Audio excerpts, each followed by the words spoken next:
Welcome back. It's been revealed this morning that Prince William will stand in for the Queen for some of her ANZAC Day duties as concern continues about her health. Here to catch up on all our royal and entertainment news. It's a fusion this morning of royal and entertainment. Hi, Angela. Hi. It's all the important things. I know. Right. I'm across it all. Yeah, good. Now, William will lay a wreath on behalf of the monarch. Yeah, look, this is lovely. Of course, the ANZAC Day is very, very important to the Queen. She hasn't actually attended much during the last few years. Princess Anne, Charles, even Harry have laid a wreath on her behalf, but this time it will be Prince William who will be going to the cenotaph to lay that wreath and to go to the ceremony at the Westminster Abbey. Of course, the Queen is saving up her energy for the Jubilee events this year. They start as early as May, and we know, she's been sick with COVID. She has mobility issues. She wants to be in the best possible health for those. And it's a big year. We saw her do a Zoom the other day and she looked great. She was really That's sprightly. the most I've heard her talk in years. Yeah. And I think that was purposeful. I think that was a bit of a PR job to go, I'm fine. And she was, of course, talking about COVID, and it was something really important to her. But yeah, she was funny. Yeah, really funny. Was. Yeah, and smiling. Yes, that's amazing. Let's get your take now on gin, maybe? Yeah, it was the end of the day. Depends on what time of the day it was. Your take on Harry and Meghan's upcoming trip. Now, they're going to the Netherlands. They're not going to be welcomed officially by the Dutch royals. No, they're not staying at the Dutch Palace. And this is quite unusual. When royals go to one of the European royals' houses, they typically stay in them. As you know, when Harry and Meghan came here, they stayed at Governor General's house. It's a symbol that, that they are a member of the royal family. This time they're not. They're staying in a hotel. The Dutch royals are going to the Invictus Games, but it's going to be really interesting, this trip, because, of course, it's just a couple of weeks after Harry didn't attend Prince Philip's memorial. So I think there'll be a lot of attention on him. I hope that attention doesn't move across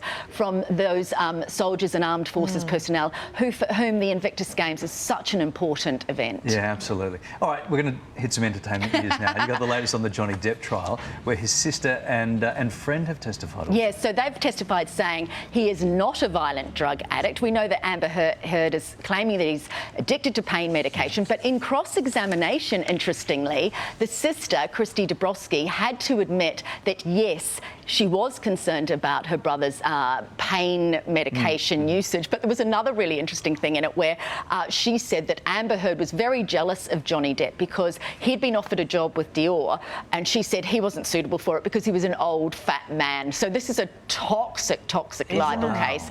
Don't know how long it's going to run, but gosh, the cost of it. It's just extraordinary, isn't it? Do you think that Johnny Depp can ever redeem himself? Well, this is the whole point of the case, is that he's not getting work as a result of her claims that he's a domestic abuser. And of course, post Harvey Weinstein and the new mood in Hollywood, all those producers do not go near anyone that has that sort of reputation. So, he is trying to redeem it. Whether or not will depend, of course, on the outcome of this case. All right. Now, meanwhile, Pamela Anderson has made I can see your eyes brightening. It's like, here we go. We're finished with the royals now. Let's talk about Pamela Anderson.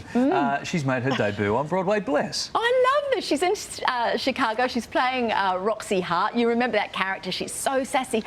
And she's apparently, there's people flown in from all around the world wanted to see her. She's apparently amazing. What I love about this is that she's a 54-year-old woman and she's reclaiming herself as an actress. All we know her for is Tommy and that red bathing suit. And here she is at 54, wanting to have a new life, wanting to do something. It's an 8-week run on Broadway, and apparently she's brilliant. Oh, how fantastic. I love her. She's great. Look at her. Doesn't she look great? She looks perfect. OK, now, some exciting news for J-Lo fans.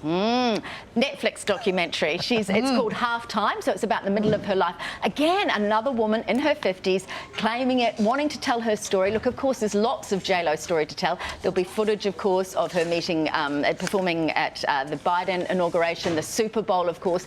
But, the thing we all want to know about J-Lo is about that relationship with Ben. So I hope that's included in it. This was filmed with the year that she turned 50, but hopefully they'll update it with the engagement news, obviously. Good stuff. What a comprehensive wrap. I'm all over it. Yes. I'm all over everything. Good on you. I love that we can do the Royals and Pam Anderson in the same. It's great. It's good, isn't it? Well, Thanks, they're on the same kind of. See, and now you're set for all of your family Easter weekend conversation topics, I know. Well, we talk about politics, Mon. And a little bit of J-Lo. Oh, sorry, we can't make that lunch. And good to see you. Okay. See ya. Coming up.